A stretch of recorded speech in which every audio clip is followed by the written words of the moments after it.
चलिए आपको बता दें कि देखिए अब यूपी के उपचुनाव का हम जिक्र कर ही रहे थे। कटहरी फूलपुर का देखिए आप, दीपक पटेल बीजेपी से यहां मैदान में है। इसके अलावा ये चेहरे जो हम आपको दिखा रहे हैं, इन्होंने विधानसभा चुनाव लड़ा और देखिए उपचुनाव में किस तरीके से फूलपुर से ही मोहम्मद मुस्तबा सिद्दीकी समाजवादी पार्टी से मैदान में है। बिल्कुल, तो देखिए, और अगर बीएसपी की बात करें, जितेंद्र कुमार सिंह यहाँ से चुनावी मैदान में है। अब इसके अलावा देखिए हम जिक्र करें अगली विधानसभा सीट का जहां पर उपचुनाव हुए, तो फूलपुर के हम आपको दिखा रहे हैं कि यहाँ पर किस तरह से त्रिकोणीय मुकाबला है, बीएसपी, बीजेपी और समाजवादी पार्टी तीन। कटेहरी की अगर बात करते हैं तो यहाँ से धर्मराज निषाद भारतीय जनता पार्टी के उम्मीदवार चुनावी मैदान में। देखना होगा जनता इस चेहरे को पसंद करती है नहीं। इसके अलावा देखिए शोभावती वर्मा जो है वो समाजवादी पार्टी की उम्मीदवार रही चुनावी मैदान में कटेहरी सीट से। तो बीजेपी के उम्मीदवार का जिक्र किया, समाजवादी पार्टी के उम्मीदवार का जिक्र किया, और यहीं पर बीएसपी के उम्मीदवार देखिए अमित वर्मा है, ये बीएसपी के उम्मीदवार रहे। तो यहाँ पर भी त्रिकोणीय मुकाबला जो हमने कटेहरी सीट पर वो नजर आ रहा है।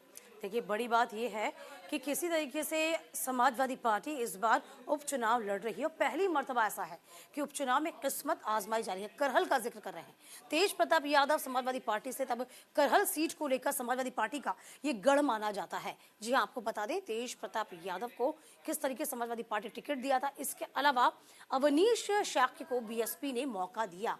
तो फिलहाल ये सीट है, करहल की जो सीट है वो समाजवादी पार्टी की सीट मानी जाती है। हालांकि दांव खेला गया है, अब देखना ये होगा कि बीएसपी इसमें क्या भूमिका निभा पाती है।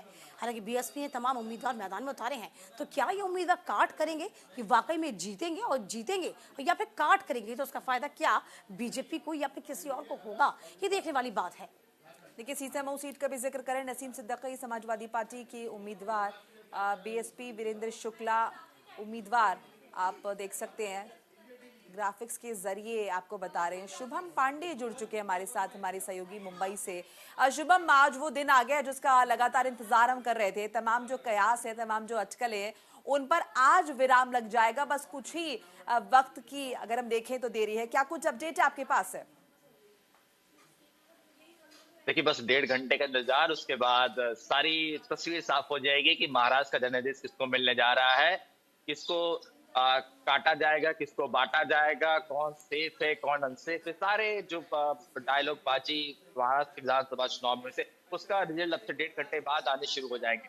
तो तस्वीर पूरी तरीके से साफ है, सभी को इंतजार है। जिस तरह से हमें और आपको इतनी उत्सुकता है कि महाराष्ट्र का परिणाम क्या होगा, उसी तरह से महाराष्ट्र की 12 करोड़ जो प्रदेशवासी हैं उनको भी इंतजार है कि इस बार महाराष्ट्र में किसकी सरकार आने वाली है और कौन जीतकर किसको जनादेश मिलने जा रहा है। हालांकि 12 करोड़ जनता जानती है वो किसको वोट दी है, तो ऐसे में अब तस्वीरें कुछ देर बाद साफ हो जाएगी।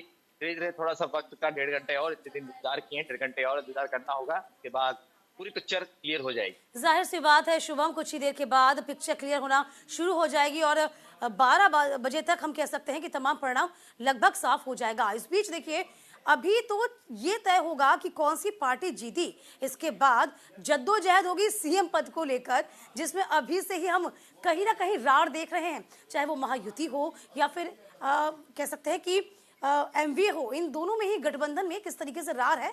सिर्फ सीएम का चेहरा ये सामने है कि कौन होगा। देखिए परिणाम भले आज आ जाए, उसके बाद 1 हफ्ते का इंतजार और करना पड़ेगा कौन सी बने, क्योंकि इतनी जल्दी ये चीजें प्रोसेस जो है ये होने वाला नहीं। सीएम कौन बनेगा, समझौता होगा, मीटिंग्स होगी, होटलबाजी होंगी, विधायकों को बुलाया जाएगा, सुरक्षित रखा जाएगा, ऑपरेशन लोटस ना हो जाए, कहीं विधायक फूटपाट के इस तरफ वहां न चले जाए। ये सारी प्रक्रिया अभी महाराष्ट्र में होनी बाकी है। तो पहले रिजल्ट देखना होगा किस तरह से रिजल्ट आता है, किसको सीटें जाती है, कौन सरकार बनाने का, कौन सीएम बनने का दावा पेश करेगी। ये सारी विषयों चर्चा का विषय है। इस पे स्टेप बाय स्टेप सारे लोग जो है आने जरूर चाहेंगे, लेकिन पहले परिणाम कि कौन कहां से कितने जीता है, कितनी सीटें किसके खाते में। बिल्कुल, और मुंबई चूंकि नाइट लाइफ के लिए मशहूर है महाराष्ट्र, और हम देखें सुबह जरा देरी से होती है, पर शुभम चूंकि आज बड़ा दिन है, आज नतीजों का दिन है, तो फिलहाल क्या कुछ हलचल आप देख पा रहे हैं?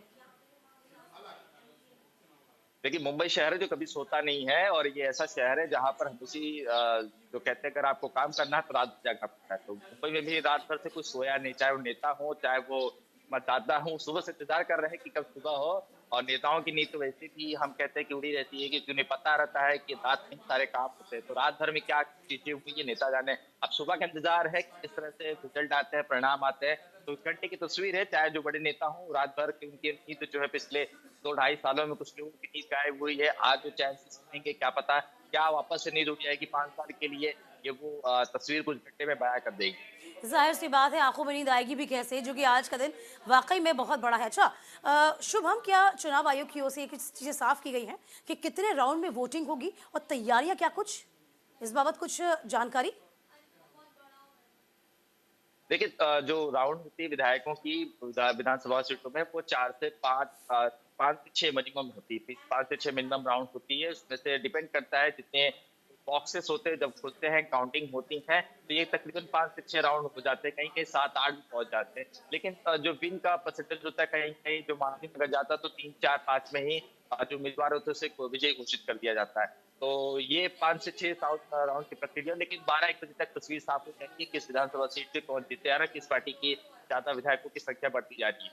अच्छा शुभम, ये भी देखिए आपसे जानना समझना चाहेंगे कि वैसे तो दोनों ही दलों की तरफ से अपने अपने दावे किए जा रहे हैं और ये कहा जा रहा है कि जीत हमारी होगी, लेकिन फिर भी अगर हम दोनों के गुटों की बात करें, अगर हम दफ्तरों को देखें, तो फिलहाल आपके पास क्या कुछ जानकारी है, कहाँ पर खुशियां मननी शुरू हो गई हैं? लड्डू बर्फियां कहाँ बनना शुरू हो गई? बिल्कुल। देखिए लड्डू बर्फियां बनाकर सभी जगह रखी गई हैं, ऑर्डर वगैरह सब दिए जा चुके, लेकिन लाया कहीं नहीं, क्योंकि 2019 में बीजेपी ने बहुत भारी संख्या में लड्डू बना के रखे थे, लेकिन उसके बाद जब जनादेश उन्हें नहीं मिला तो उन्हें वापस कर दिया। तो सारी चीजें तैयारियां हो चुकी हैं दोनों तरफ से, लेकिन अब जिसके पाले में गेज जाएगी वही इसका जश्न मनाए, क्योंकि पहले से मंगा के रखना, फिर अपनी इमेज को खराब करना, ये जो है बहुत बेकार चीजें हो जाती है। इसी वजह से तैयारियां सब दोनों जगह, तीनों जगह हो चुकी हैं, तीन इस तरफ तीन उस तरफ। तो लेकिन फिलहाल 2 से 3 बजे तक इंतजार करना होगा। चलिए, सभी इंतजार यही कार्यकर्ता करेंगे हम कि आखिरकार आज का दिन कितना खास है। दीपक हमारे सहयोगी जुड़े हुए हैं जयपुर से। दीपक, देखिए आज महाराष्ट्र और झारखंड के नतीजे आएंगे, इसके अलावा हम कह सकते हैं उपचुनाव के नतीजे भी घोषित होंगे। तो फिलहाल दीपक, आपके पास क्या अपडेट है? देखिए, अब जाहिर सी बात है 8 बजे जो है गिनती जो है वोटों की शुरू हो जाएगी। फिलहाल क्या कुछ जानकारी?